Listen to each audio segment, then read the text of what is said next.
जे कैसरचं ते कैसरला द्या आणि जे देवाचं ते देवाला परत द्या.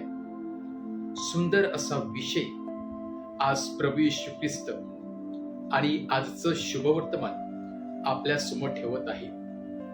जेव्हा प्रभू येशू ख्रिस्त शास्त्री हेरोदियस या लोकांच्या जाळ्यामध्ये न फसता त्यांना सांगत आहे, जे कैसरचं आहे, जे कैसरला कर देणे अयोग्य आहे ते कर आपण दिला पाहिजे, परंतु त्याचबरोबर जे देवाचं आहे ते देवाला देखील दिलं पाहिजे. प्रभू येशू ख्रिस्त हा विषय फॅरिसीस, फरीसी व इतर लोकांसमोर का मांडत आहे? कारण या लोकांच्या मनातील हेतू हा वेगळाच होता.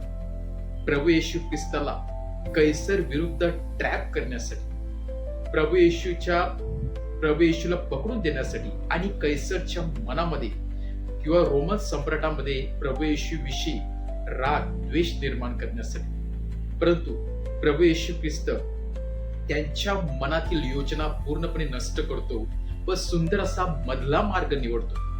तो मार्ग असा की जे काही या भूतलावरती आहेत, जे काही अधिकारी आहेत, त्या अधिकाऱ्याचा आपण मान सन्मान करावा.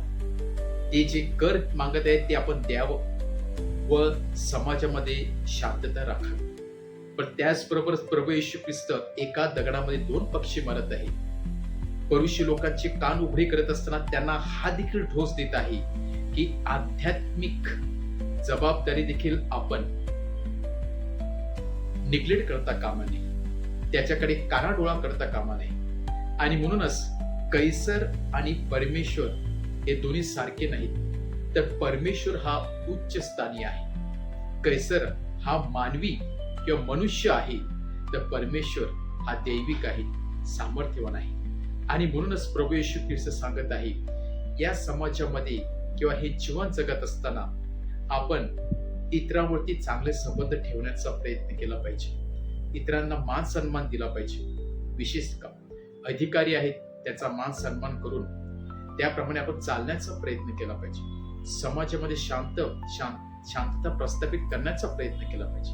पण त्याचबरोबर हे कार्य करत असताना जीवनामध्ये ज्या परमेश्वराने आपण 24 तास दिलेले आहेत, ज्या परमेश्वराने आपला सुवर्ण संधी दिलेली आहे, त्या परमेश्वराला मात्र आपण विसरता कामा नाही. आणि म्हणून जेव्हा प्रभू येशू ख्रिस्त सांगतो, जे परमेश्वराचं आहे ते परमेश्वराला परत द्या. काय आहे परमेश्वराचं? हे 24 तास आपले नाहीत, हे जीवन आपलं नाही, हा श्वास आपला नाही, हे सर्व काही परमेश्वराचं आहे. आणि म्हणूनच आपण परमेश्वराला काय दिलं पाहिजे? थोडा वेळ दिला पाहिजे प्रार्थनेसाठी, सेवेसाठी, परमेश्वराला धन्यवाद देण्यासाठी, त्याच्यावरती प्रीती करण्यासाठी, त्याच्या मार्गावरती मार्गक्रमण करण्यासाठी, त्याच्या आज्ञा पाळण्यासाठी. आणि जेव्हा आपण या गोष्टी करणार तेव्हा आपल्याला दिलेले दान आपण परमेश्वराला परत देणार आहे, परमेश्वराला आपण त्याचा मोबदला परत देणार आहे. पण जेव्हा आपण या समाजामध्ये कार्य करत असताना आपली आध्यात्मिक बाजू जेव्हा आपण निग्लेक्ट करतो तेव्हा त्याचा काहीच फायदा होणार नाही. आणि म्हणूनच आपलं मानवी स्वभाव, मानवी जबाबदारी आणि परमेश्वरात असलेली जबाबदारी, हे दोन्ही मध्ये आपण समतोल राखण्याचा प्रयत्न केला पाहिजे. यामध्ये आपण बॅलन्स ठेवण्याचा प्रयत्न केला पाहिजे. कारण जेवढा आपल्या मनुष्याची गरज आहे तेवढीच गरज परमेश्वराची देखील आहे. आणि म्हणूनच परमेश्वराला आपण जीवनामध्ये विसरता कामा नाही. आणि म्हणून परत एकदा आपण परमेश्वराचं जे आहे ते आपण परमेश्वराला परत देण्याचा प्रयत्न करूया या चांगल्या कृत्याद्वारे. त्याचबरोबर इतरांवरती प्रेम करून चांगली जबाबदारीचं जीवन जगून इतरांची सेवा करण्याचा प्रयत्न करूया.